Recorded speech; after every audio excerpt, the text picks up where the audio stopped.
கிறிஸ்துவுக்குள் பிரியமான என் அன்பின் தேவஜனமே, மீண்டும் உங்கள் ஒவ்வொருவரையும் இயேசு கிறிஸ்துவின் பரிசுத்த நாமத்தில் அன்போடு வாழ்த்துகின்றேன்.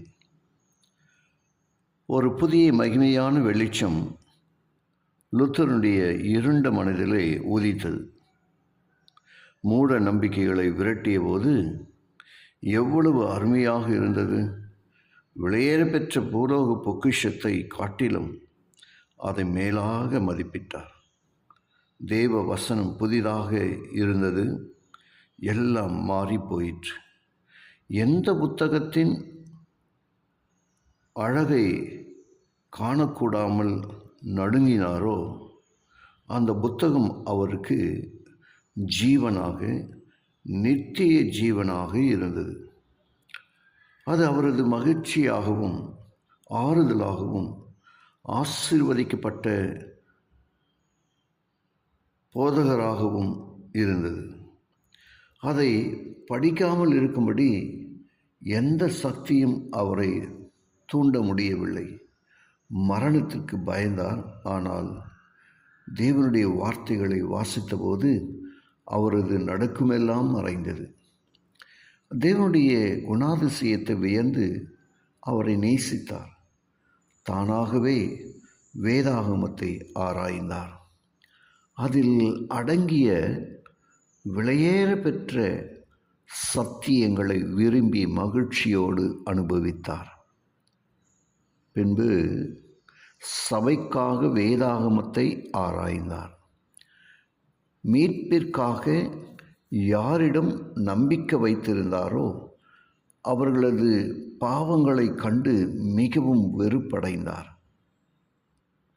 தன்னை மூடியிருந்த அதே இருளானது மற்றும் அநேகரை மூடியிருக்கிறதை கண்டபோது உலகின் பாவங்களை சுமந்தத்திற்கும் தேவாட்டுக்குட்டியின் இடத்திற்கு அவர்களை நடத்த ஆவலோடு தருணத்தை தேடினார்.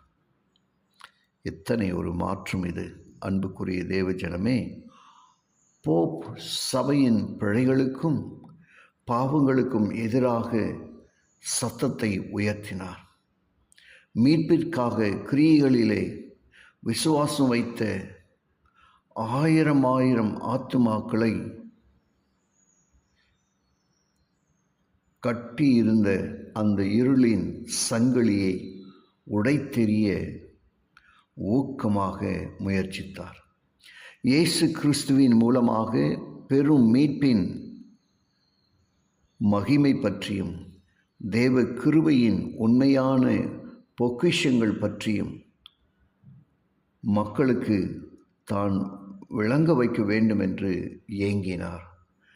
சபையின் தலைவர்களுடைய பாவங்களுக்கு எதிராக பரிசுத்த ஆவியின் வல்லமையினாலே உரத்த சத்தமிட்டார்.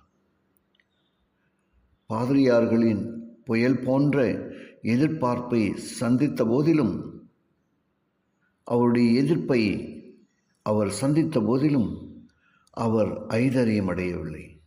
தேவனுடைய பலத்த புயத்திலே அவர் உறுதியாக நம்பிக்கை வைத்தார். வெற்றிக்கு தேவனையே முழுமையாய் நம்பியிருந்தார். ஜெபிப்போமா. கிருபையுள்ள நல்ல பிதாவே, உமக்கு நன்றி சொல்லுகிறோம். மாற்றின் உள்ளத்தில் ஒரு பெரிய மாற்றத்தை தந்தது போல இன்றைய நாளின் வார்த்தை கேட்டு ஒவ்வொரு உள்ளத்திலும் மாற்றங்களை தாரும், ஆசீர்வதியும்.